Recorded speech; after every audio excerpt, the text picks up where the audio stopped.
Скопје не се подготвуваат за најавениот прекин во водоснабдувањето на почетокот на предстојниот викенд. Имено од петок вечер до сабота ќе биде затворен главниот градски цевковод.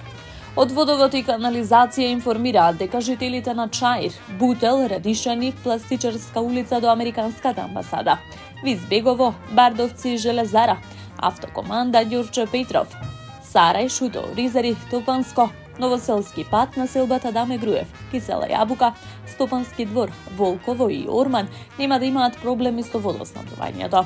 Градоначалничката на град Скопје Данила Арсовска очекува санирањето на дефектот во Карпош, приклучен на главниот водоводен цевковод во Скопје, да заврши во рок од едно деноноќе. Затворањето на водата во главниот цевковод на градот се врши еднаш на 50 години, а последното е направено во 1991-92 за реализација на водоводниот приклучок во местноста Либерец.